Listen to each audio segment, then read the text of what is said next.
one day I went home to my mother and my brother who are diabetic, and I was like, do you know how your pancreas works? Do you know how diabetes works? And all these different things. And they're looking at me like I'm crazy. Like, I don't know what you're talking about.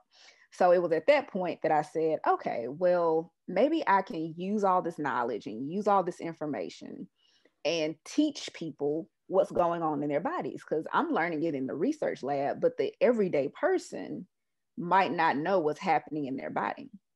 So that's when I started looking at other graduate programs or something where I could learn how to apply this information. And that's where I found health education. I had no idea that there was a whole field of public health, of health education, that I could go into. So that's kind of how I transitioned, because I wanted to do something good with my bad experience. And it wasn't all bad, but it was bad enough. This is the Public Health Millennial Career Stories podcast, where you'll hear about diverse career stories, career strategies, get tips, and learn from others to help you in your public health career journey. If you want to learn about public health careers, or just hear public health stories, stay tuned because you won't want to miss this. Welcome to the Public Health Millennial Career Stories podcast, episode number 41. Hi everyone, Omari Richards here. Thank you all for joining me once again. I appreciate you all a lot for tuning in and getting information from me about like navigating public health. It means a lot. I know that I've been getting some messages from a lot of people just how my resources have been helping. So that just helped me continue to do this. And I'm glad to share even more stories. And I think today's story is very unique.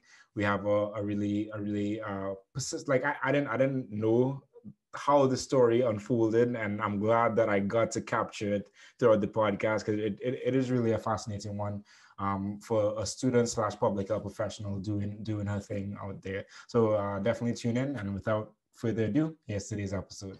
Today, we have a public health student and professional with the belief that the best way to access the power of communities is by listening and uplifting the voices of the people through community engagement and action. She got her Bachelor's of Science in Biology / Biological Sciences at Millsap College before going on to get her Master's of Science in Biomedical Sciences with an emphasis in Physiology at the University of Mississippi Medical Center. She also has completed a Master's of Public Health at the University of Southern Mississippi and taken part in the Community Health Leadership Program through the Satcher Health Leadership Institute at Morehouse School of Medicine, as well as being a graduate certificate in the institutional research at the University of Southern Mississippi. She is currently a PhD student in education at the University of Southern Mississippi and has also recently launched her consulting business, Joyee Washington Consulting LLC, which you can find on Instagram at Joyee Washington or at her website, www.joyeewashington.com. We have Joyee Washington, MS, MPH, CHES. Welcome to the show. Well, thank you. I was about to say welcome, but it's been a long day. It's a long day. So Yeah. But thanks for having me. I really appreciate this opportunity. Yeah, my pleasure. I'm glad that we get to sit down and chat and go through your career. It's very fascinating. Like just reading through what I just read there, it's just like I feel like you're in school and you're just in school and you're loving it. So. I don't know about the loving it part right now, but yeah, I've definitely been in school a long time. And every time I hear somebody read my bio, I'm like, oh, that's way too many words. Like, have I really done all that? Like, yeah, you got to put it in there. Yeah, definitely understand you. So how are you doing and how have you been coping during these times? I'm good, just taking it one day at a time. I mean, that's all you can do.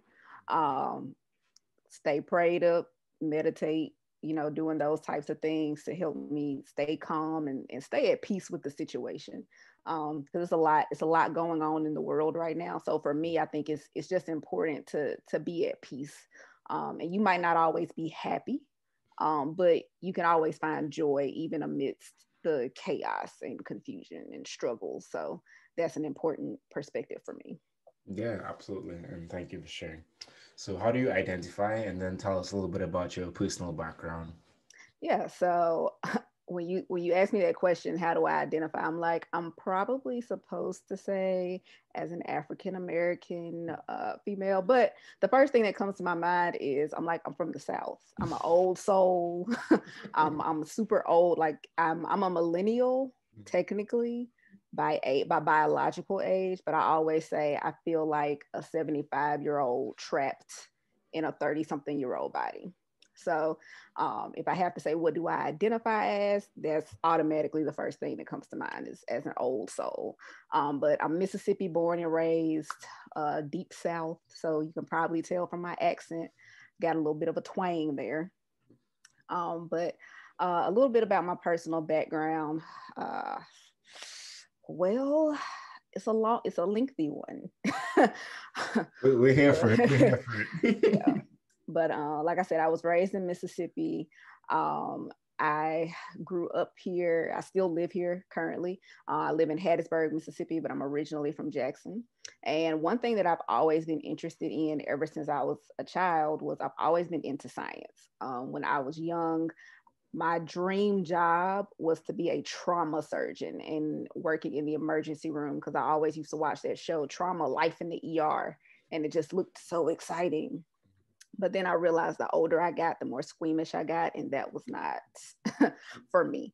So the other thing that I've always been interested in, even since childhood, was community service. Community service has always been a big part of my life.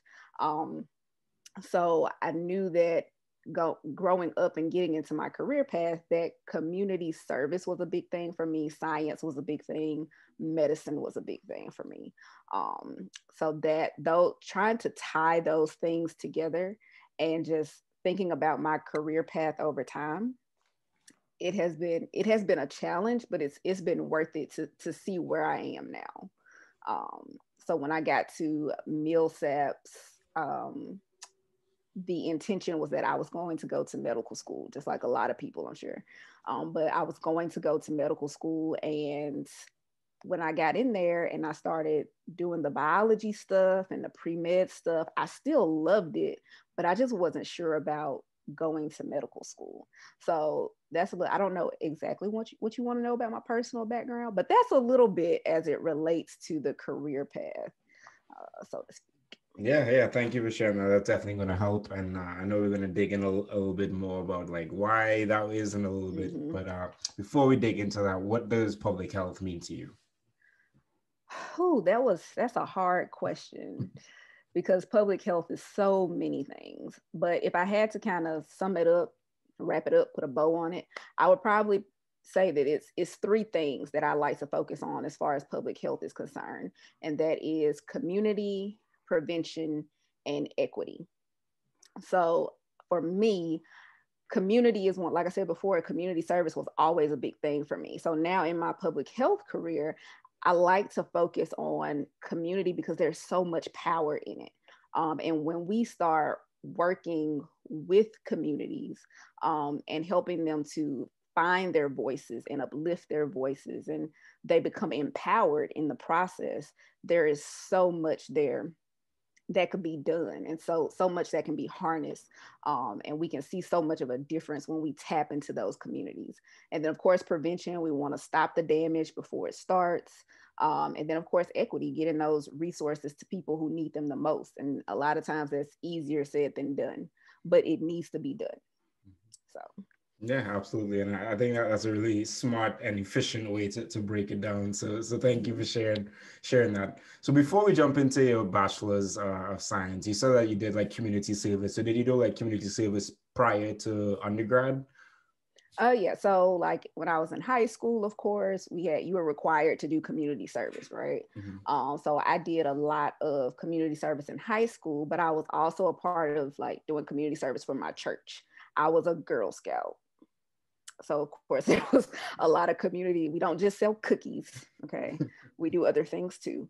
So I spent a lot of time working with like the homeless shelters, and of course being a Girl Scout, you have to do. Most people know about Boy Scouts; they get their Eagle Scout. Well, in Girl Scouts, we have an equivalent. It's called the Gold Award. So like I got my Gold Award, and that was a big community service project for me. So I was always involved in doing things. So yeah, so I definitely did it all throughout my childhood doing community service. Awesome. So your bachelor's is, you have a bachelor's of science in biology/biological sciences from Millsap College. You said that your initial thought process for going into undergrad was medical school, and then that switched. Tell me like broadly like why that switched. Okay, so the reason why that switched is because the summer after my freshman year of college, I had an opportunity to do what was called the Summer Undergraduate Research Experience at the University of Mississippi Medical Center.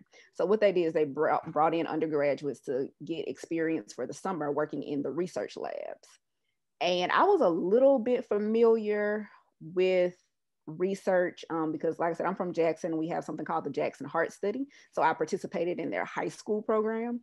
So I was a little bit familiar with research, but I had not actually worked in a lab. So once I got that experience, I was like, oh, this is awesome. Like, I don't have to deal with like people in an emergency room and deal with all the blood and stuff, but I can still do research and make a contribution to medicine. I'm like, oh, this is right up my alley. And I'm a super analytical person. I'm a super detailed person. So research was my thing. Like, I was like, oh, this is my passion. This is what I want to do. So after that summer, I actually stayed working in that lab all the way throughout my college career. I was part of the honors program at my college. So I did a research project with that particular research lab. So that's kind of how I made the transition. And that's where I kind of learned about graduate school, because I didn't even realize that was an option. So all you hear about is go to medical school, go to law school or something like that. But I had not quite tapped into graduate school. So that was kind of where I got that first experience, was through that summer undergraduate research program. Okay, and what type of research did you do in this? Was it like microbiology research, where like pipettes and stuff? This was actually physiology. So it was physiology research, and that, way back then, oh, I do remember what I was about to say. I don't even remember what I did, but I do remember what I did. So actually, we had my mentor at the time. He was working on a project where they were doing a computer modeling or computer simulation of the human body. So it had like over, I think at that time it may have been 3,000 mathematical equations. Then they eventually went up to 5,000 mathematical equations. But part of my job throughout all of my years working in that particular lab was to verify that the computer model was giving out the right information. So you could do a simulation like, oh, the person had a heart attack. Watch the numbers, watch the graphs, and see what the output was. And then I would go to the literature and see if it matched up. So that was a little brief explanation of what I did in the physiology department. Okay, thanks for sharing that. So are there any other big takeaways that you had during undergrad that you wanted to share with us? Yeah, I think for undergrad, have fun, like do something that you're really interested in. Because I think when people go to undergrad and they go to college, especially right after high school, you feel like you're so dead set on one particular career path. But undergrad should be an opportunity to explore different things. Because I know for me, I was really interested in philosophy. And I remember I told my family, I was like, I think I'm going to change my major from biology to philosophy. And they were like, what are you going to do with that? What kind of job can you get with that? And it was at that moment I was like, okay, I'll just stick with biology. But now I kind of wish, I'm grateful for it, but I could have still taken biology classes and still gotten those philosophy classes too. So definitely take time to explore your undergraduate career and see what your different options are. Just have fun with it. So that's what I wish I had done. Yeah, and I think that's fair enough. Like, even if you don't switch over to the major, maybe just like explore different classes, do things like outside of your comfort zone. Or like, I was talking to someone recently and they were saying how they know what they don't like in public health, but they don't know what they like. So just like trying different things out to figure out what you do like or what you don't like. So earlier you said that you didn't really know about graduate school per se until like going into your undergrad. So what made you choose to want to go into your Master's of Science in Biomedical Sciences? Yeah, so the Master's of Science in Biomedical Sciences was not intentional. at all. um, so what happened was the research lab that I was working in, which was in the physiology department, they had an opportunity for grad school. They had a grad school program, but it was their PhD program. So since I had been, at that time, I had been working in the lab 3 or 4 years, I felt comfortable with what I was doing. I loved working with the people who were there. And they were encouraging me to apply for graduate school. So I said, okay, well, this is comfortable. This is familiar. Let me go ahead and apply. And so I applied for their PhD program, and I wasn't ready. Mm-hmm. I had no idea what I was walking into as a grad student. And I had no idea what the expectations were until I got there on the first day. And the coordinator, who I knew of him, but I had not had a real interaction with him, and definitely had not interacted with him as a grad student, of course. And I just remember walking in on the first day, and he was expecting me to like know the stuff that was in the chapters. And I cried in his office that day because I was not prepared. I was not ready for the pressure of grad school. So I actually went in for the PhD program, and I actually I won't go into details here because I know we have time constraints, but if you go on my Instagram, I talk about, I have a series called Let's Talk Grad School.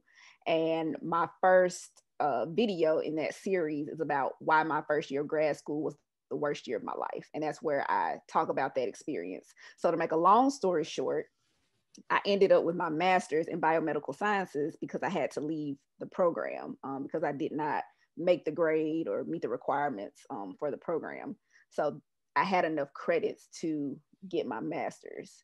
So I was thankful that I got to walk away with something after that traumatic experience. But that's how I ended up getting the master's. Okay, and that makes sense. And I'll definitely go check out that video to get a little more context on that. So to give me the thought process with you, like going into that class or crying in the office, and then like what are you thinking from that point on? Like, are you gonna continue to try to be in this PhD, or are you like, oh, this is too much for me, I'm just gonna do what I can and see what comes from this, or what? Yeah, so when I took that final exam, I had to get an A on it to stay in the program. And I don't know, I probably got like a high C, low B, something like that on it. And when my mentor told me, I think they were concerned about telling me because they thought I was going to like break down or something. But when they told me, I was relieved. I was like, oh my goodness. I felt like the heavens had opened up and I was being let out of a cage. And so at that point, I was like, well, what am I going to do? So one thing that I really loved about my program, even though it was traumatic, but one of the things that I really liked was the content. Mm-hmm. I really enjoyed learning physiology. I really enjoyed learning about the human body. So one day I went home to my mother and my brother who are diabetic, and I was like, do you know how your pancreas works? Do you know how diabetes works? And all these different things. And they're looking at me like I'm crazy. Like, I don't know what you're talking about. So it was at that point that I said, okay, well, maybe I can use all this knowledge and use all this information and teach people what's going on in their bodies, because I'm learning it in the research lab, but the everyday person might not know what's happening in their body. So that's when I started looking at other graduate programs or something where I could learn how to apply this information. And that's where I found health education. I had no idea that there was a whole field of public health, of health education that I could go into. So that's kind of how I transitioned, because I wanted to do something good with my bad experience. And it wasn't all bad, but it was bad enough. So that's kind of where I transitioned. Okay. And firstly, so was the PhD in biomedical sciences also? The PhD was supposed to be in physiology. So I left with the Master's of Science in Biomedical Sciences. Okay, so were you in like... And then I went for the Master's of Public Health and Health Education. Okay, so were you in that program for 2 years, or how did that timeline work? That program, the Master's of Science in Biomedical Sciences, I believe was 1.5 years. But okay. I went during the summer too. Okay. Yeah. Okay, awesome. Did you want to talk about anything else that you gained during your Master of Medical Sciences? I think if I had to say anything else, I would just say don't let the pressure of grad school get you down. And that was the biggest thing that I had to learn during that experience. And you have to do what's right for you. And don't let um if grad school is impacting your mental health negatively, it's okay to leave.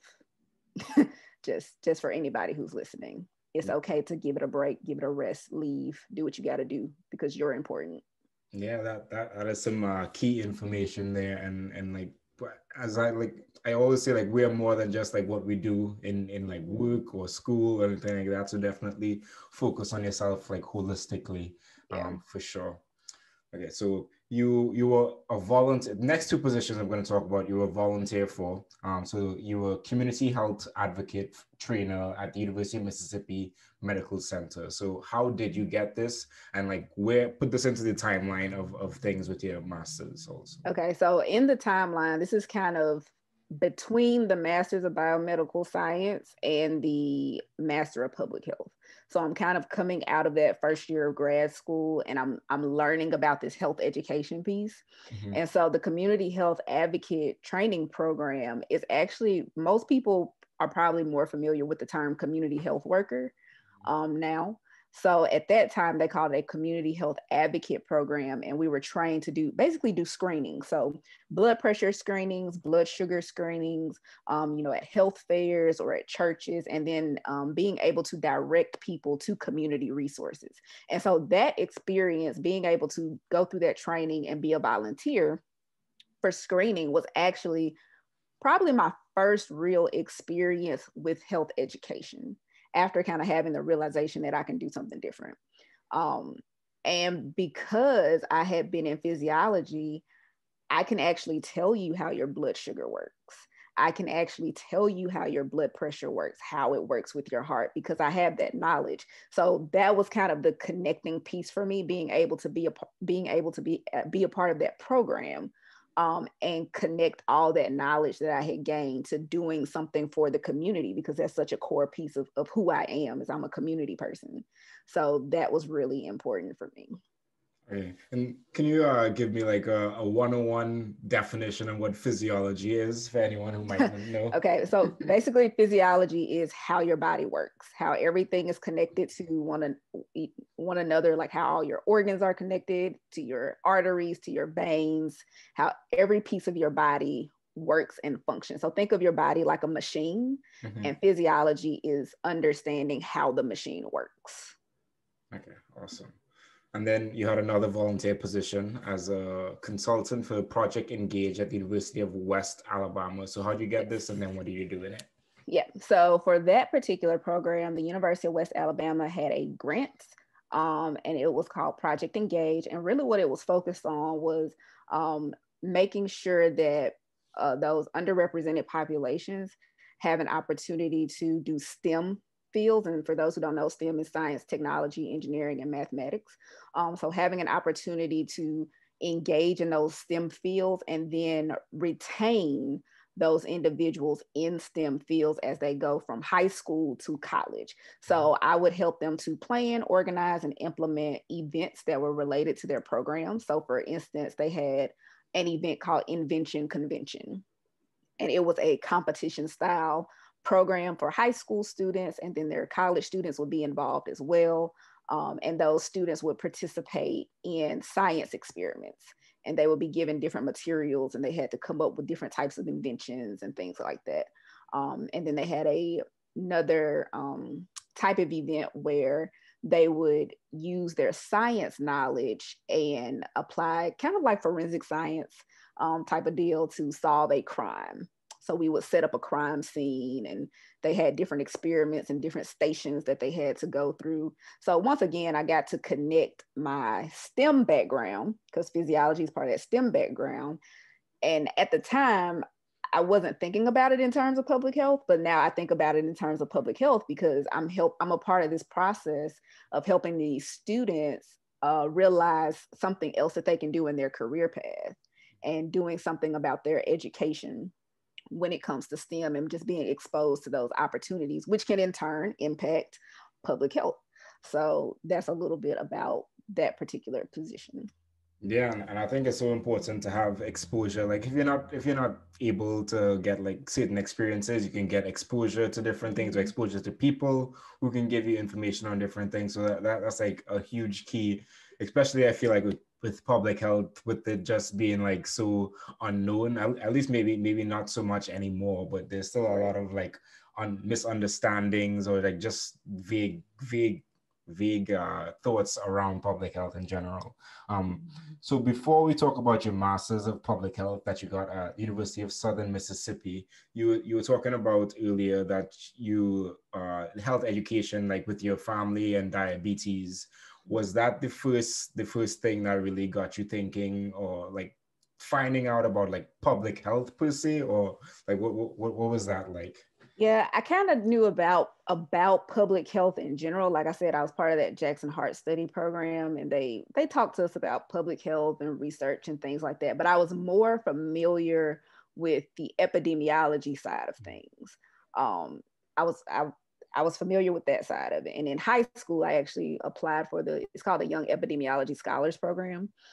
So I had done that before, but when it came to public health and health education, that part I was not familiar with at all. So when I was talking about my family and my mother and my brother being diabetic, that was like the light bulb went off. That was the click for me that this is something that I can do. And I was just wondering at that point if there was even a program out there, that if there was anything out there that existed that was like that. Mm-hmm. And so that's where I found the public health and health education at Southern Miss.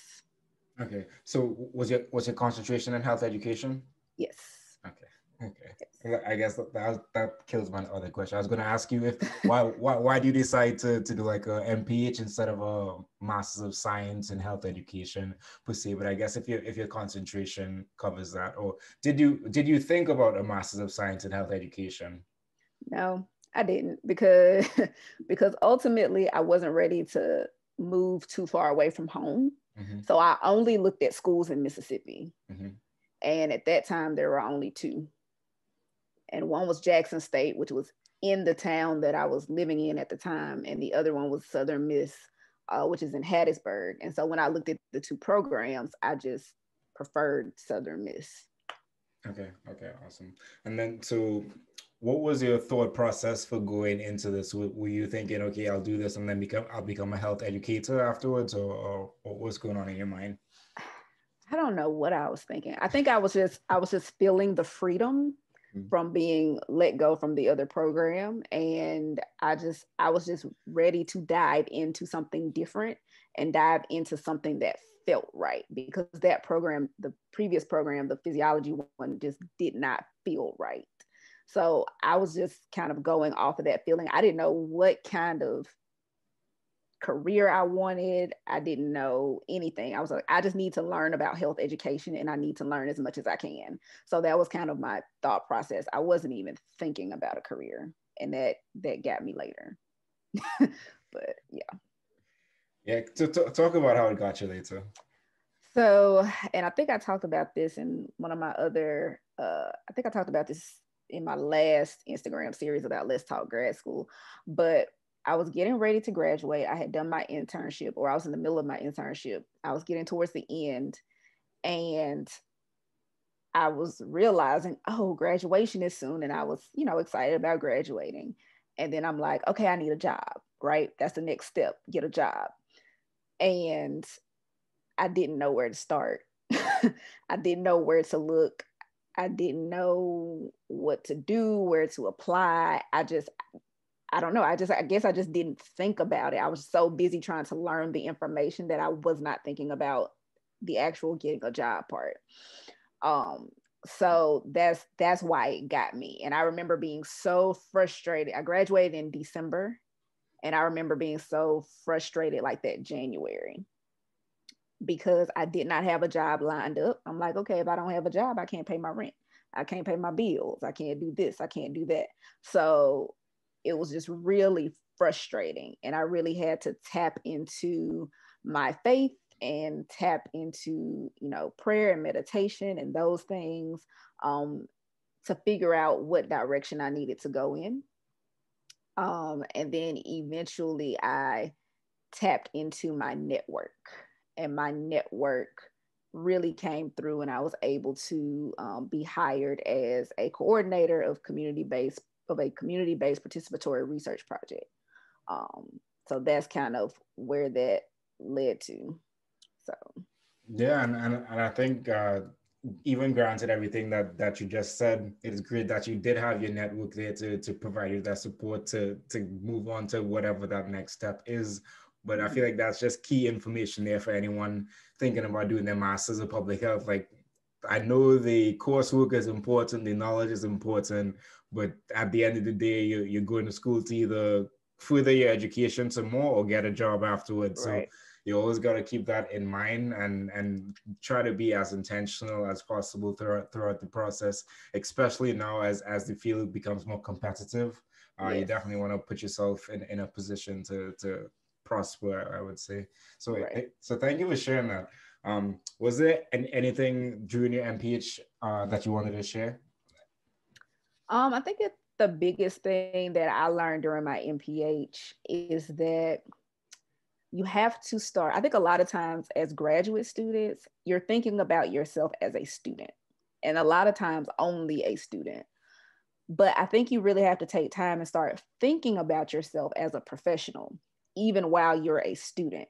Because what professionals do is they actually apply their knowledge. And that was one of the differences in my grad school program that I could really appreciate from my professors is they weren't just teaching us the stuff. We weren't just taking multiple choice tests and that kind of thing, but we actually had to apply the knowledge. We actually had projects where we had to go out into the community and do assessments. We had projects where we had to do qualitative research. So we had to start learning how to act as a professional and think like a professional if we want to be a professional. So that would be my key takeaway from that program. Okay, and let's say that a student wants to I guess take action on what they're learning, but they're not sure how to. What advice would you give them? Um, Number one, I would say look within your program and look where you are, because there may be opportunities there. There might be internships, there might be fellowships, that type of thing. Definitely look into those. If you don't have access to those through your program or through your school, volunteer. Find a way that you can apply your skills in a volunteer setting, just so you can start getting that practice. There are plenty of places that have, those like medical clinics, or your federally qualified health centers that have events, your local hospitals. It could be anywhere. A food pantry. Just trying to think of different places where you can serve, but whatever's comfortable for you, a place where you can apply the skills that you're learning. It might be the food pantry down the street needs help with collecting information on how many cans they're giving out to people and how many people are. That's data. You can use your skills there. So you kind of have to be creative about the opportunities and create your own opportunities, be your own navigator on your public health career. So that would be my advice. Yeah, and I definitely appreciate that, and I think people definitely need to take more control of those kinds of things, and really, if you can get an internship, look out for those volunteer positions and network there and build from there. Go from where you can start and then go from there. Don't dwell on what is not happening and make something happen. Right. So you completed your MPH and then you got CHES certified Yes. health education specialist certified. Yes. So Yes. why did you want to get this, and how was that process getting it? I got that in 2014, I think. So the certification for the health education specialist, the process itself was pretty easy. You just take the test. And since I was coming right out of my grad program, it was fairly easy to transition into that. But one of the reasons that I really wanted to focus on getting my CHES was because I felt like it gave me more credibility as a professional. It added to my resume. It was kind of like that stamp of approval for me. Like, you are a health education professional now. And I thought that it might give me an upper hand on, jobs as far as competition wise. At that time, you didn't have as many jobs requiring CHES. I think now there may be a few more jobs that do require the CHES certification. But I also like the different responsibilities of CHES, the areas of responsibility for CHES. And it tapped into all the different things that I love to do: assessment, research, evaluation, advocacy, managing and implementing health education programs. So I think that's really important. And also the opportunity to have continuing education credits. And it keeps me accountable too. It keeps me accountable for staying on top of my game.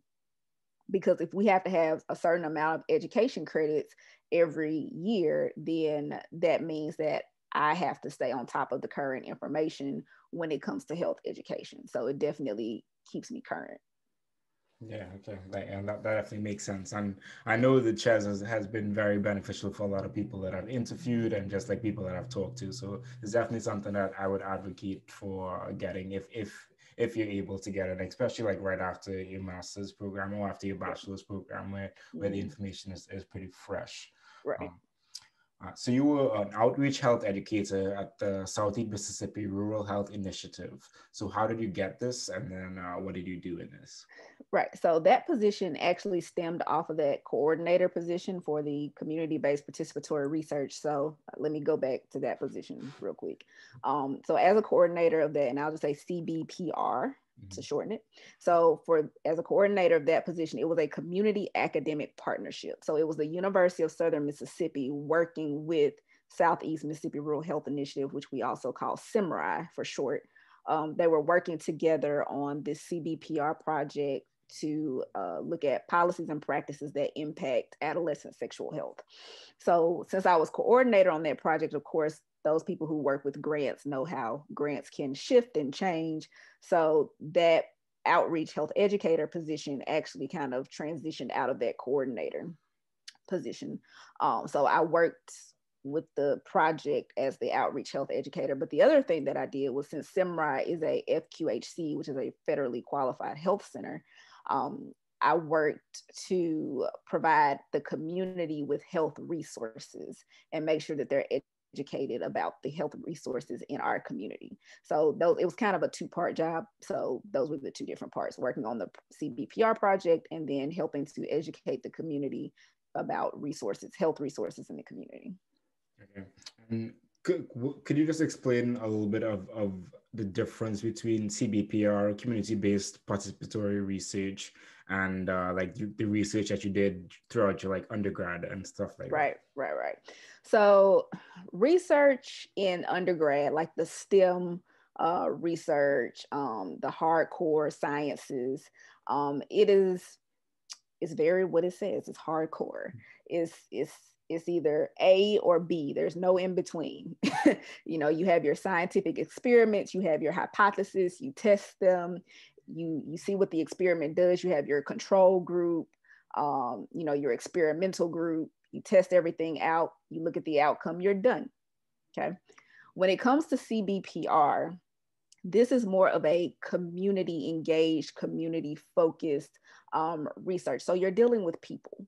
Okay. And what we want to do is we want to see what knowledge is out there and what we can do to make a difference with the community. So if there is an issue, if there is a problem, we want to make sure that the community is not only involved, but engaged in figuring out the solution, identifying the problems, identifying the solutions, because they're on the front lines every single day. Nobody knows that community better than the people who live in it. So it is at that point as researchers that we're not going in treating the community as test subjects. We're not going into the community conducting experiments. We are working with the community for them to be able to take ownership of these problems and ownership of these solutions so that they can make a difference in their own communities when the researchers are not there. So in CBPR, researchers act more in the role of facilitator, so to speak, and to helping the community to understand how these research practices can help make their community better and how they can become empowered in the process. And I try to be careful with the term community empowerment, because you hear a lot of people say, oh, I want to empower the community. You can't do that. You can't empower a community, and you can't empower a community. A community has to learn how to empower themselves. So they are the people who are the agents of change for their community. So that's a little bit, hopefully that helps separate the difference a little bit. Yeah, I think it definitely does. And I think it's so important, especially in public health. A lot of people come in thinking about research and that one aspect of like science research, but then there's this new field. Well, it's not new, but community-based participatory research it's just continuing to grow, and I think it is the essential basis of what public health work should be and should look like, really involving the community and helping them to co-lead and solve those issues, as well as giving them the tools that they need to really get to where they need to get to, and giving them the power as well as also a seat at the table to just have those communications. So like I tell any public health student, definitely, if you can, get some experience with CBPR in whatever way that you can, and it will always be helpful. And there's always a lot of stories that come out of those experiences that you can talk to in interviews as well. So there's that as well. Yeah. And then, so after your role as an outreach health educator, you were a community health leadership. You were in the community health leadership program out of the Satcher Health Leadership Institute at Morehouse School of Medicine. So tell me a little bit about that program, I guess, and then like how did you come across this and want to get into it?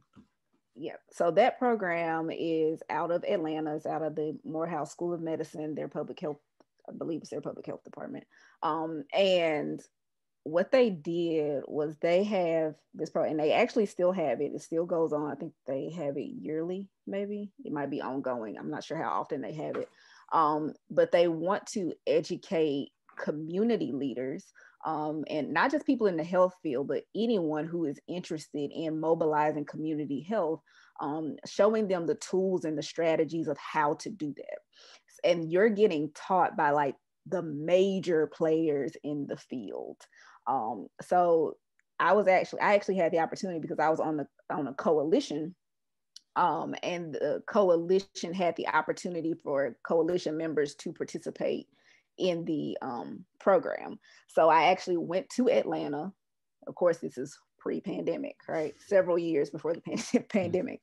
But I actually went to Atlanta, and we had trainings by, I know Dr. Kamara Jones was one. If you don't know who Dr. Kamara Jones is, you need to look her up for sure. We actually had a training by Dr. David Satcher, who was the former Surgeon General of the United States. So we had, people like that, like major players in the field who were teaching us about public health, teaching us about health in the communities and how we could be and serve as better leaders, and using the tools and strategies and getting to know different people. So that was an amazing opportunity. So, if you go to Morehouse School of Medicine's Satcher Health Leadership Institute, definitely look it up and keep track of when they accept applications. I think it's normally I want to say maybe a 6 or 8 week process, something like that. They fast tracked it for us because we were traveling from different places to Atlanta. So I think ours was maybe a week and a half, 2 weeks. But it's usually like a 6 or 8 week process. Awesome. And yeah, definitely, I never heard of that, and that sounds like a really great program right there. Would you like just share a couple of like the takeaways that you got from that program? Yeah, I think one of the takeaways was that just being able to have a conversation with people who are interested in the same things that you're doing, and people who have done it for a longer period of time than you have. It is kind of like looking up to these experts, these people that you admire. But one of the things that I learned personally, I think somebody asked the question, I can't remember what the question was, but I remember my response was, I felt like one of my weaknesses was that I'm a rookie in the field. Like I'm such a beginner. Like I feel like I don't really know anything. And it's almost like I feel like I'm not worthy or deserving of being here. But you are. You are. I don't care where you're starting. If it's your first time hearing about public health, if you've been in public health a year, if you're a student, it doesn't matter. You are deserving to be here, and you can be the professional that you were destined to be. Yes, you may have a lot to learn, but even if you're a rookie, even if you are feeling like I was, when you have an opportunity to sit at the table with someone who's been the Surgeon General of the United States, you deserve to be there because there's something for us to learn. So anytime you have an opportunity to talk to any public health professional or to be exposed to anything like that, don't take that opportunity for granted. Like go ahead and go for it.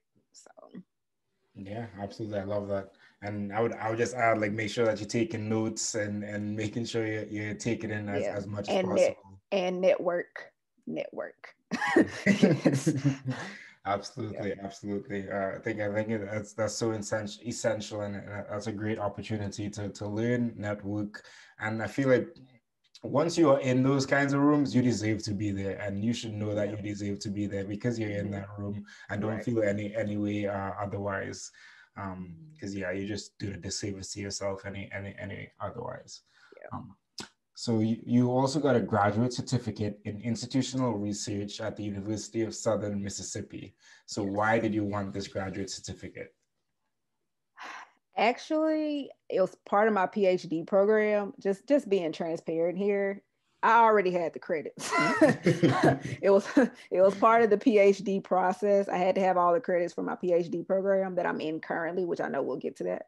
But so I didn't get the graduate certificate separate from my PhD program that I'm in right now. But one of the good things about having a graduate certificate, and if anyone who may be listening, if you're a little bit intimidated by grad school, or maybe you've already been through grad school and you're like, I don't want to go through grad school again, look into a graduate certificate. A lot of times it's a lot less commitment.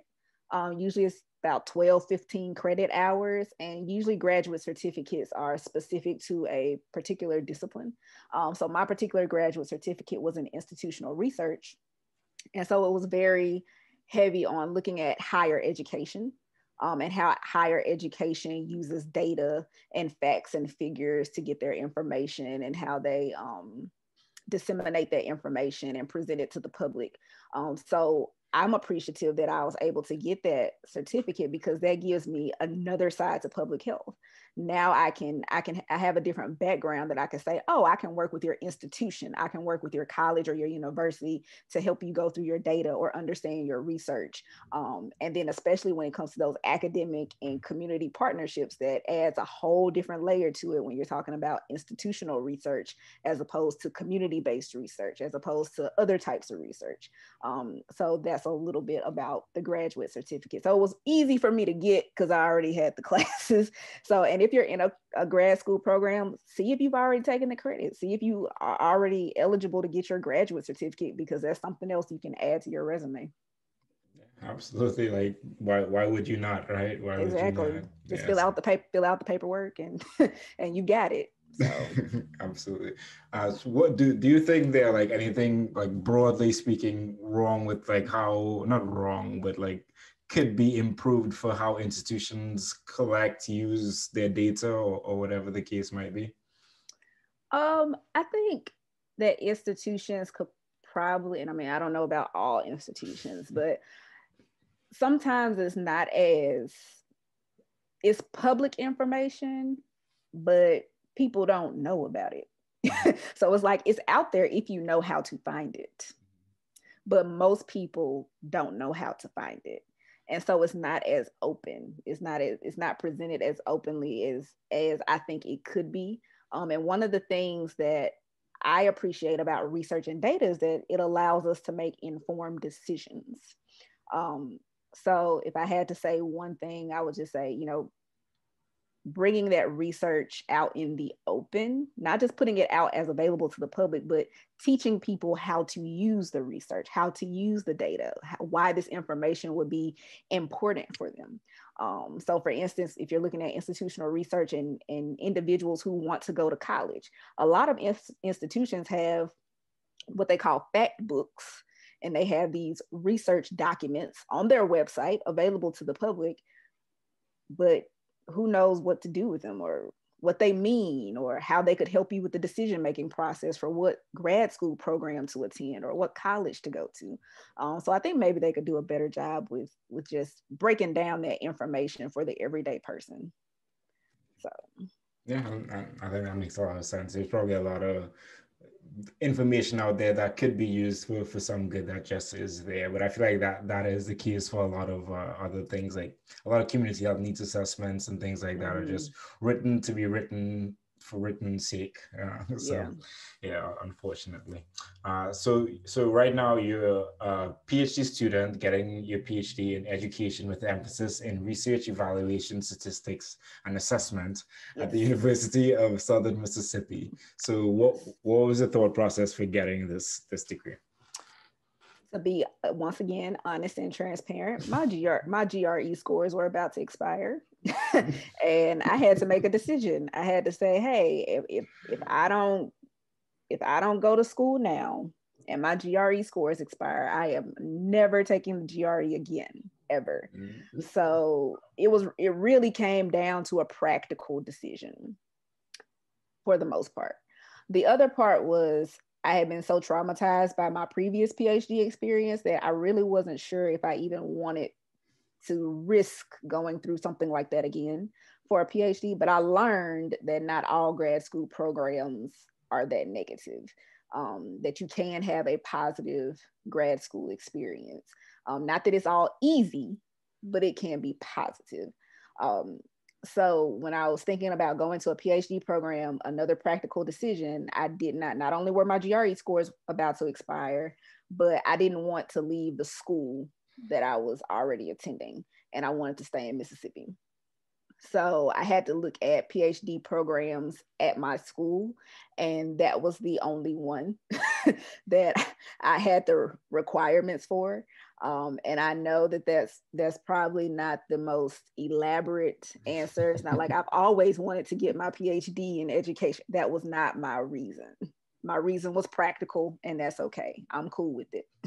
So, but I'm grateful for that particular program, because what it has done is, number one, it taught me that I don't have to have a PhD in public health, that there are other programs out there. As long as you meet the requirements and you're eligible to apply, you can apply for anything that interests you. So it taught me that, but it also gave me a different perspective. So while the program is focused on education and it focuses on higher education specifically, higher education is a part of public health. So it gives me a different perspective on public health, and I bring something different to the table. I bring something different to the graduate school program, because everything that I do in that program has a public health lens to it when it comes to education. And then the last thing that it helped me do was, because this emphasis is in research, evaluation, statistics, and assessment, what skills do you need for public health? Research, evaluation, statistics, and assessment. So it gave me a way to really enhance those parts of my skills that I had learned a little bit in public health, but now I am way more advanced, and it gives me an edge over other people who, if I'm applying for a job or whatever, it gives me that competitive edge, because I have all these different aspects to what I've done and to my public health experience. So yeah, absolutely. And I just like hear a lot of like intersectionality with like public health and different career paths. And I feel like just because public health is so broad and you can apply it to so many different things, there. And there are a lot of people who like get their MPHs and they stay in like higher ed. It could be like administration side, or it could be something that it's very interesting, because I wouldn't think that's the case, but a lot of people with the MPHs just stay in like higher ed. I wanted to ask you about, you said that you had the traumatization from the first PhD program, and you weren't sure about this one, but you did decide to do it. So like what made you jump over that hump and say, okay, let me do this? Because I know you also said that not all PhD programs are the same. So I don't know if that is intertwined with what happened there. Yeah. So the program, I had a good MPH experience, so that was good. But then the PhD experience, one of the things that I like to pay attention to when I was applying to grad school is pay attention to the coordinator. So one of the things that piqued my interest was that the coordinator was warm and welcoming. And sometimes it's nothing anybody can teach you. You can just feel the vibes of a person, feel the energy of a person, pay attention to your gut instinct. I mean, you can tell if it starts at the top. So if the coordinator is giving you good vibes and good energy, that's a good start. It's not everything, but it's a good start. If the coordinator is not gelling with you, you might want to rethink some things or delve deeper to see what else is going on. Also talk to other students. So there were a couple of other students who I was able to talk to. And that was one of the issues in my first grad school program. I was the only one. I didn't have peers. It was just me. so that was one of the things that was important to be able to have peers and colleagues and those types of things. So I had a chance to talk to other people who are already in the program ahead of me and get some of their perspectives, and then talking to other faculty members to see if they have anything that is interesting to you or whatever. So those were some things that helped me to kind of get over that hump. Like, will I be supported? And that, to me, that's a key question. If you are applying to graduate school, when you go for your graduate school interview and they say, this is top knowledge right here, this is a top tip. When they ask you, do you have any questions for us? Ask, how do you support your graduate students? And see what their response is. Because if they're going to give you a response that matches how you think you need to be supported as a graduate student, then great, awesome. If they are not giving you a response that helps you to realize, that they're not going to support you the way you need as a graduate student, then you need to keep it moving. Keep it moving. So I think that's a really important thing that people need to ask. Yeah, that is a great tip, because I don't even have to explain why, but yeah. Yeah. Yes, thank you for sharing that. So throughout, really, still in your PhD, with this PhD, so you were a university education coordinator. So tell me a little bit about how you got this and then what you did in your position. Yeah, so the university health education coordinator was, okay, so before, when you talked about the outreach health education thing with SEMRI, that was my temporary title when I was doing the CBPR project. Oh, okay. So that's where that fits in. So I was the university health education coordinator for that project. And then, of course, when the grants and stuff shifted and SEMRI hired me, I became their outreach health educator. Yeah. Okay. And then, so you had another role, a community outreach coordinator. Yeah, all these words. It's like, aren't they all the same thing? Okay. So the community outreach coordinator, that position was with University of Southern Mississippi School of Social Work. But they had a nonprofit at the time called CHES Health Access Collaborative. So what I did in that position was I was responsible for organizing and implementing community outreach activities, because what we did was we helped families and individuals get signed up for Medicaid and CHIP. So it was called CHES Health Access Collaborative because if you know about CHIP insurance, and Medicaid insurance is for children. So we helped to make sure that families could get insurance through Medicaid and CHIP. And if they weren't eligible for Medicaid or CHIP, we made sure that we could sign them up for the Affordable Care Act. And so one of the things that we did was that, people who apply for Medicaid or CHIP, sometimes they might be in a low income area. Sometimes they might be from a poor family. They might not have transportation. They might not have the internet access. They might not have the means to get their Medicaid application insurance is hard. If you've ever had to apply for insurance, it is difficult to navigate. So we would do things like fill out their application for them and get it to the Medicaid office for them. So we would actually transport the written applications to the Medicaid office for them so that they didn't have to worry about it. We were able to communicate with their Medicaid caseworkers if there were any problems or issues and get things straightened out for them. So those are just some of the things that I did in that position just to help people navigate the world of insurance because it is complicated. Oh yeah, absolutely. Like us as like public health professionals, I still don't understand everything like with insurance and stuff. So can even imagine for like a lay person what's going on. It's probably so tough and so disheartening for those kinds of things, which is really sad. Yeah, you mark one check box wrong and they're like, oh, you're not eligible for Medicaid when you actually are, but you can't get the application correct or you can't read it right, or the questions don't make sense because it's confusing. Yeah, all valid reasons as well. And you're also a public health instructor. Yes. So tell me a little bit about this. What classes do you teach? Yeah, so as a public health, I'm not an instructor anymore, but before when I was an instructor in public health, that was actually, I would say, probably the best job that I had, because at that time I did not want to be a teacher. I have never wanted to be a teacher. I come from a whole family of teachers, and I said, you know what? I'm not doing it. I'm not going to be a teacher.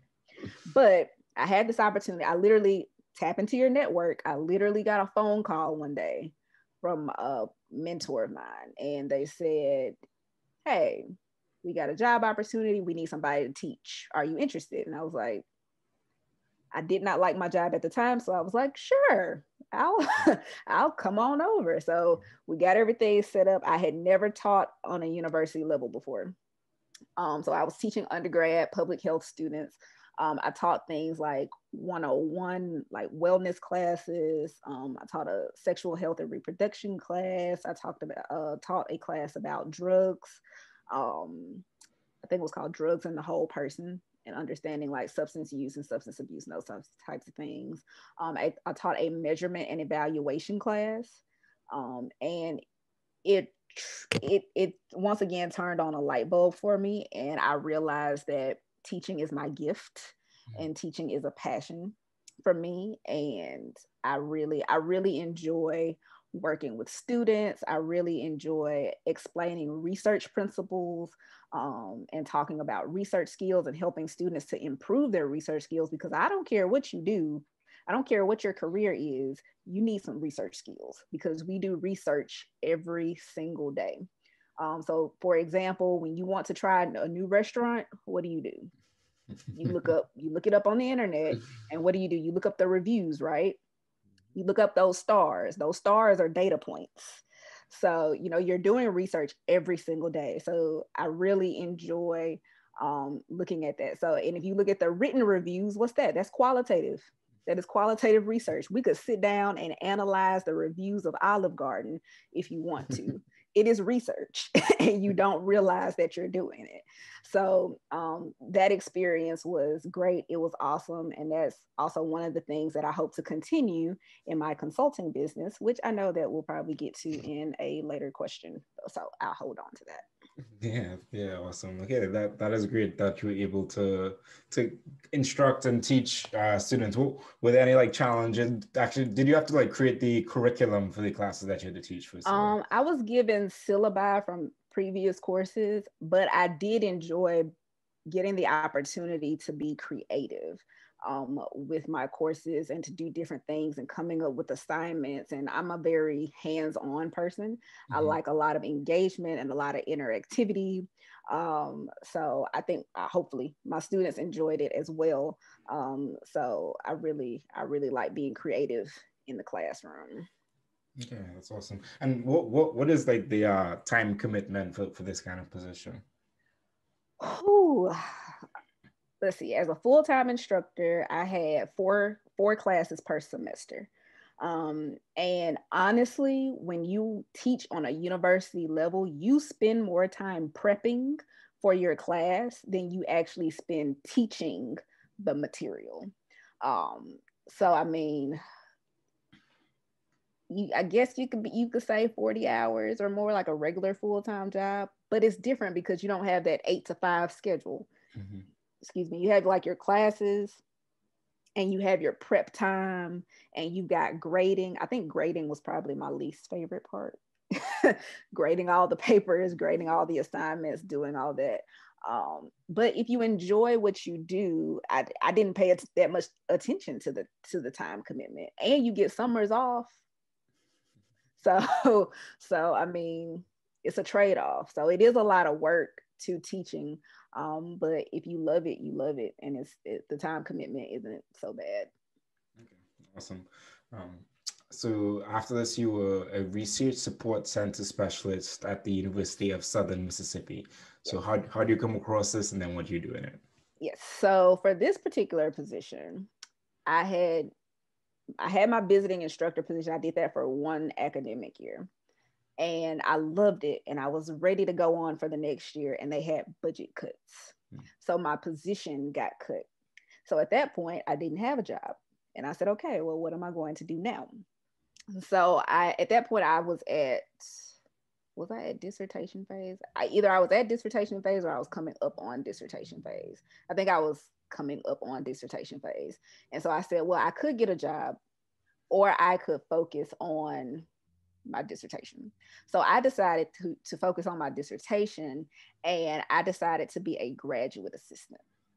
And originally, when I decided to be a graduate assistant, it's like, who wants to go from being an instructor, teaching undergrads, to being a graduate assistant? But I did it. So as a graduate assistant, that's how I worked as a research support center specialist.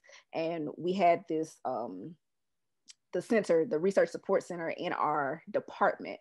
And what we did is the GAs, or the graduate assistants, would basically hold tutoring sessions, if you will, for people to come in and get help with their research. So one-on-one help with their research projects, with their dissertations, with their capstones, statistics, homework, tests, anything like that that had to do with research. We worked with students one-on-one to help them get through their academic coursework. Okay, awesome, and that makes sense. And I'm sorry that you had to move down from an instructor to a graduate assistant. Oh no, but it works out, and I'll tell you why when you get to that question. Awesome. So after this position, during the COVID-19 pandemic, Joyee was like, all right, I'm just going to start up this consulting business that I want to do. And you started up your consulting business, yes. Joyee Washington Consulting, LLC, in July of 2020. So why did you want to start this? Was it a thought before the pandemic, or like, walk me through the thought process there? Yeah. So I always kind of had it in the back of my head that I want to have some kind of business. Originally in my head, it was just like some kind of health education firm, but it was real abstract. I was like, I don't know what this is going to look like. I don't know what I want to do, but it was in the back of my head that this is something that I would like to do. So when the pandemic hit, I was a GA. I was working as a research support center specialist, and the pandemic hit. And after spring break, we did not go back to school. We did not go back to campus. So from that point, as we started watching the pandemic unfold and seeing how higher education was being impacted, originally, I really wanted to be a professor. I wanted to be a faculty member after I get my PhD. Once I saw how the pandemic unfolded, I was like, I don't know if I want to be in higher education as a faculty member anymore. So, especially because I'm immunocompromised. So I was like, going into a classroom might not be the best situation for me. So I said, well, it's no better time than now to start a business, I guess. So I started researching and looking up, what do I need to do to start a consulting business? I took a business course and started implementing some things. But one of the good things, as I started to outline what I wanted this business to look like, this is where that research support center specialist job came into play, because I had been doing consulting for 9 months, and I had not realized it. I said, working one-on-one with students on their research, I was like, this is consulting. This is what it is. This is what it looks like. How can I mirror some of that in my business, because I'm already used to doing it. So that's kind of how I made that transition and decided to go ahead and start the consulting business. Okay, awesome. And what do you do in your consulting business? Yeah. So I have basically two different areas that I do my business in. So the first area is that I work with organizations, institutions, and communities to help them conduct more effective research and then build more impactful programs. So an organization could call me up and be like, hey, we're struggling with doing some research or doing some evaluation or assessment, and we need your help. So they could tag me in and I could advise them on that. So the areas that I do that type of consulting in is research support, community outreach and engagement, assessment, program planning, program implementation, and program evaluation. So that's that side of it.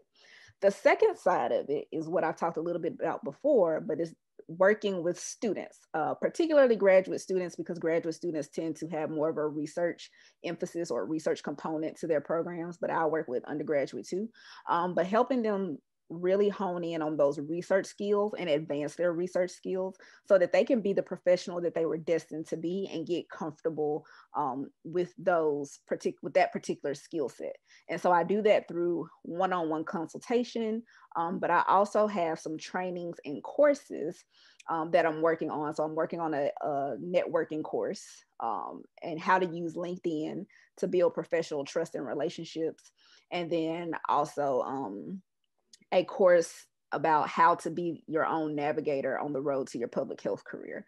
So those are some things that I'm working on. But the main thing that I do right now is the one-on-one consultation with students when it comes to their research support or anything public health related for their academic coursework or career prep or anything like that. Okay, and when you started this, did it start out like in your mind, these are the two different things that you're going to work on and that you want to work on? So, talk to me about the evolution. So I started out with the first part. I was like, oh, I'm going to work with organizations and communities and institutions to help them do these things. That was the only part that I was working on. But then as I started putting my business out there and I got my website together and I was getting on LinkedIn and, different things like that, and my visibility increased, I had students who were coming to me and saying, oh, I saw your LinkedIn profile. I want to do what you're doing. How can I get there? So that's kind of how it started. Or someone would say, oh, I need help with a research project. Can you help me? And I'm like, yeah, I can help with that. So I kind of had to pivot and add the extra layer of students. But then I learned, I think this is something I really enjoy doing. I know that I enjoy working with students. And if I don't intend on going back to a university setting, how can I still bring that teaching element and working with students to my business? So that's kind of where I am right now with that. And hopefully it will evolve over time and I can get the student side of it more, I don't know what the word is, but more evolved later on. So, yeah, more developed, I guess. Yeah, more developed. Yeah. Okay, awesome. That makes a lot of sense. So let's say that I am a student and I'm struggling with a research project. How would I reach out to you? And then what is your process for getting me through that? Broadly speaking, you have to give away all these secrets. Yeah. So basically what you would do is I'm on LinkedIn. You could connect with me on LinkedIn and always send me a personal note because I'm much more likely. Yes, another top tip, always send a personal note. You can connect with me on LinkedIn. I'm also on Instagram at Joyee Washington. I have a Facebook page. You could email me at info@joyeewashington.com. You can also communicate with me through my website at www.joyeewashington.com. So any of those elements, you can initiate the conversation. and contact me. So if you contact me and say, hey, I'm struggling with this research project, can you help me? At that point, what we would do is I would direct you to set up what's called a discovery call. So a discovery call is just in a one-on-one consultation. It's our first call, and it helps me to kind of get to know where you are, what you're trying to do, what you want your goal to be, and we just have a conversation. So at that point, we see if working with me is a right fit for you. And it's okay if it's not. If it's a situation where I cannot help you, I will refund you your money back. I will say, here, I am not the best fit for you, but let me see if I can find somebody who is. Okay. So we will go through that process. If we do decide that I am a right fit for you and you feel comfortable working with me, then what we'll do is we will schedule more sessions. So we will have what's called a student support session, which is about 45 minutes. So in that student support session, that's where we dive deep into your research or your project or your coursework, whatever it is that you're doing. And we go through a series of steps. We have a conversation, and I teach you along in the process. So if you're confused on what a hypothesis is, if you're confused on what these data points are, we have a conversation about it, and I try to teach you the process along the way so that you're prepared. I don't do it for you. Now, I'm a teacher. I'm not going to do it for you, but I'm going to teach you how to do it and how to apply this information so that you can be ready the next time when you get on that job and you have to implement this information or apply this information. So we kind of do that. I also have what's called an accountability call. So let's say you're in between support sessions, and you just need to check in, or you're just having a problem that you need to work out. You just need a quick 10 to 15 minute accountability call to make sure you're on the right track. I have that as an option as well. The other option that I have just started this year is packages. So if you need multiple sessions, so for instance, if you have an assignment or a project that lasts the entire semester and you need somebody to support you along in this research process the entire semester, you can purchase packages. If you have a dissertation or capstone and you need assistance longer term, you can purchase multiple sessions at a time. So that's a little bit about how that process works. Okay, thank you for sharing that. And then on the other side of the business, like how do you go about getting clients? Yeah. So once again, my network. Networking is a big thing. So a lot of times, I'm also on Clubhouse. Clubhouse is a newer social media platform. But many times what I'm doing is I'm networking through things like Clubhouse and LinkedIn, and people get to know me and they get to know what I do. And so when something comes up, they know who to call. So, and that's usually, I know it's not a super elaborate answer, but that's what has worked for me, has been building my network. Absolutely. And tapping into that. Yeah, I feel like that's a very familiar answer to what most other public health consultants have said. And yeah, definitely tap in the Clubhouse. If you need an invite, hit me up. I got a couple of invites, just putting that out there. So where would you like to see this business expanding to in the future? Yeah, so I think for me, which I kind of came to this realization not too long ago, but somebody was asking me back when I was starting to pivot toward the student side, and I was starting to get conflicted because I'm like, can I do both of these? Like, is that even possible? Someone asked me, well, if you had to choose one, which would you do? So if I had to choose working with organizations, communities, or institutions, or if I had to choose working with students, which one would I do? And I was like, why would you ask me that? So when I started thinking about it, I said, well, I think I would choose to work with students. And so they asked me why. And I said, well, when I think about it, I'm only one person. I can only work on so many projects with organizations or institutions or communities. I could work on maybe 3 or 4 at a time, maybe. But I said, but if I can figure out how to work with students in a way that I get to build the army, so to speak, that I get to build all these public health soldiers and get them prepared to go out and do the work and make a difference and make a change. Like I'm able to make much more of an impact working with these students and preparing them for the world of public health than I probably ever would be being able to work with these organizations and institutions. So to answer your question, I hope to expand my business where I can be able to reach more students and get more public health professionals ready for this world, because we got a lot of work to do. we it's a lot of work to do for us in public health, and we need people who are ready. We need people who can do research. We need people who have their skills on point to get this stuff done. So that's hopefully where I would like to see my business grow to. Yeah, and I love that a lot, and that's something that, like, I've been thinking about a lot just for myself. Like, I just want to be someone who's able to help everyone, all these wonderful public health students or professionals, Mm-hmm. get to where they have to get to in their career to do the great work that they have to do, and that will make me like so happy. So I'm glad that you and I share in that. So so apart from your business, you have a leadership and effective use of community partnership continuing education certificate from the Mississippi for Women. So what was the thought process for this, and then what did you learn throughout this process? Well, the thought process was I needed some continuing education credits for my CHES certification. And so if you need CHES certifications, the Mississippi University of Women has some great programs, and you can get, I think it's 20 credit hours. 20 continuing education hours for like $65 or something like that. And it's all online, it's all at your own pace and all of that.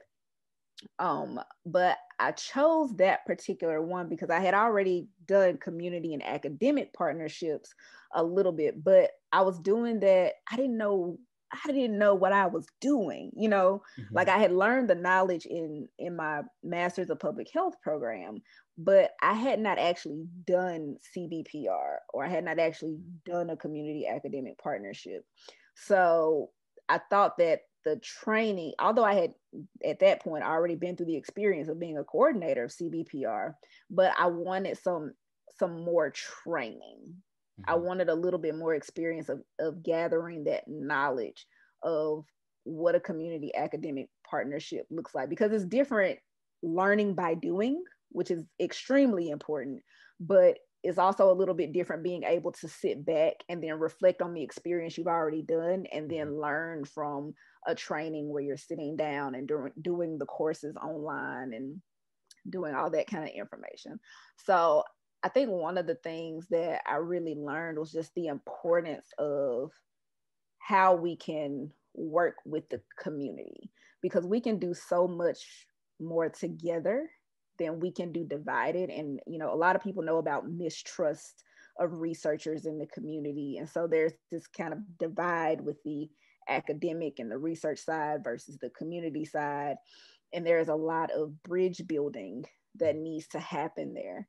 So I think just going through that training just reinforced what I already knew, and gave me a little bit more of formal training in that continuing education process, because a lot of times we're in our own little silos, we're in our own little worlds, and we're not looking to see what the other person is doing across the way. But there are best practices that we can use to build those bridges and to connect these community and academic partnerships. And I think that would also help me with my consulting business as well, and bringing that perspective to organizations and communities, and then also helping with students to understand that perspective as well. Yeah, awesome. And I love that you're just pulling on different experiences to bring it all to the different things that you are working on, which is the way that we should be working and building up. So I wanted to ask you about like motivation. So you've been in school a while now. What motivates you to persevere and continue to do this? Like what has helped you throughout this time? I think just hanging on to my purpose, just knowing that there's something greater for me. There's something that I'm supposed to be doing. I'm supposed to be here. So just focusing on my God-given purpose and whatever I need to do to get there and make it happen. So that many times I have days where I get up in tears and I cry because I'm frustrated. I'm tired of being in school. I'm tired. Like I want to finish my dissertation. I don't want to be in school anymore, but I have to keep going because there's something for me on the other side. And I say all the time, there's light at the end of the tunnel, even when you can't see it yet. Mm-hmm. But you gotta tap into that purpose to keep you going. Okay, absolutely. And what is your dissertation on? My dissertation is currently on an assessment of professional development among sex education teachers in Mississippi, or sex educators in Mississippi. Okay. So, yeah. I don't know if you wanted to share some more, feel free to. I would, but dissertating in a pandemic is was an unanticipated challenge. Mm-hmm.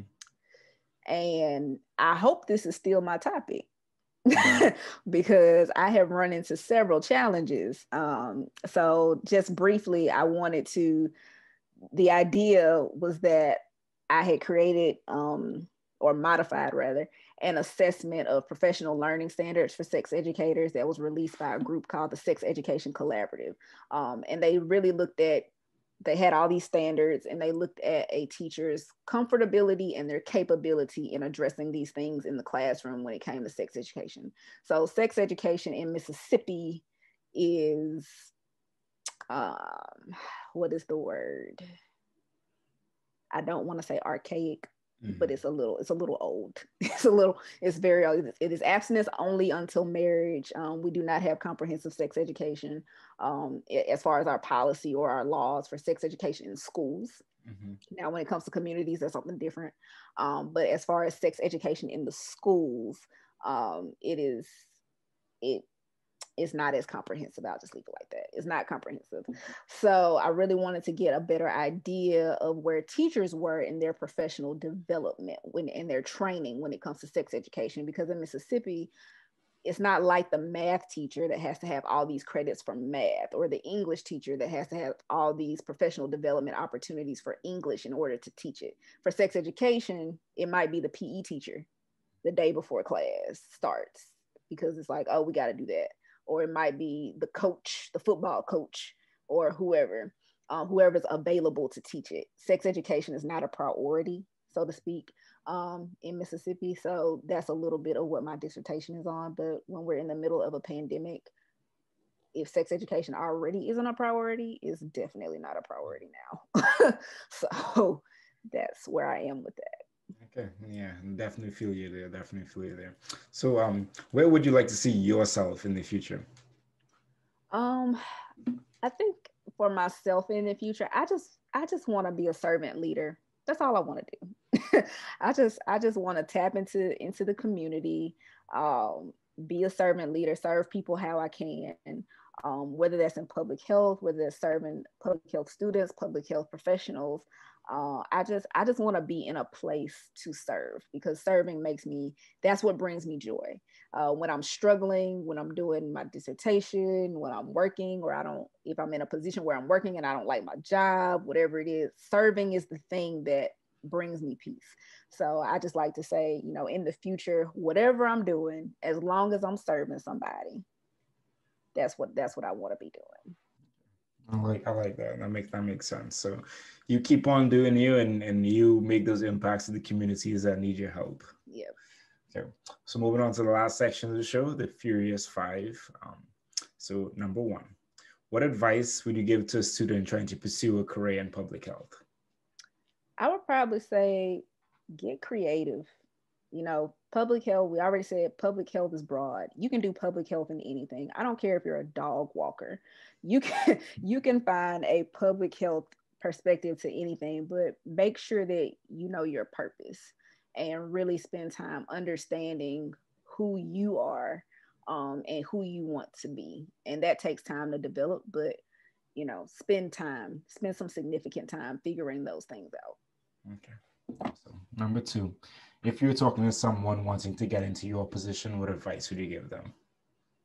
I would probably say the same, very similar to what I said before, but know your core values, know your purpose, know the things that make you, and make sure that you're as you develop as a professional over time, make sure that you are confident and comfortable in who you are, because you're going to be put in some situations where you have to make a decision on what you're going to stand for and what you're going to stand against.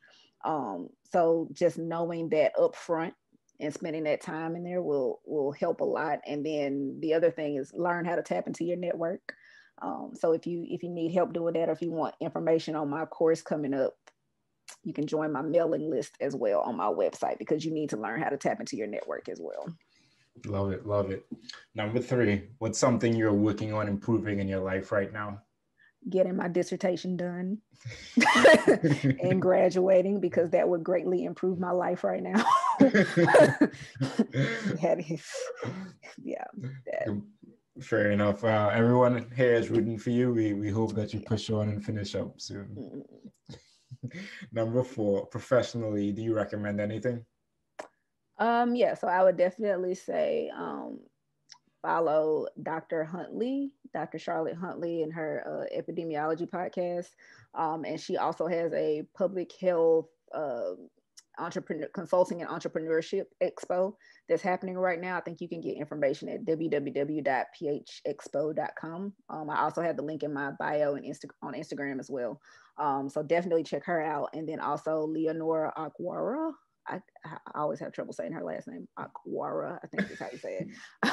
But her podcast, Public Health Culture, and she has some great programs as well on her website. I think it's publichealthresearchconsulting.com. Yep. That's awesome. And then last but not least, where can people connect with you? Yes. LinkedIn, don't forget that personal notes, because you will sit in my invites list for a few months if you don't send me a personal note. Instagram at Joyee Washington, you can definitely DM me there. My Facebook page at Joyee Washington Consulting. I am on Clubhouse at Joyee Washington as well. I have an email list that is in my bio, or you could also go to my website, www.joyeewashington.com. And that's Joy with 2 E's. It is 2 E's on the end. So Joyee Washington.com. Or you could also email me info@joyeewashington.com as well. Awesome. There's some great ways to connect with you. I definitely, like I've said it many a time, but send a note when you want to add someone on LinkedIn, especially if it's someone you really want to connect with. Yes. Definitely send them a personalized note. Yes. Yeah, I don't know why people don't do that. But yeah, thank you for sharing that. Thank you for sharing your story. I think it was very insightful, and it was really great just to hear all the different things that popped up in your journey so far and how you coped with them. So I appreciate that a lot. Thank you for having me. Yeah, my pleasure.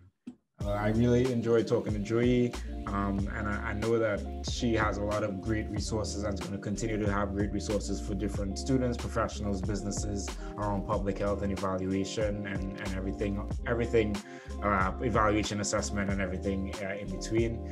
So definitely check in with her. I appreciate you all tuning into this episode. If you have not as yet, definitely subscribe, leave a review, share it with a friend. I appreciate that a lot. Definitely helps just to get the episodes out to more people, let them know what's going on in public health and how they can better navigate their careers. So without further ado, Public Health Millennial out.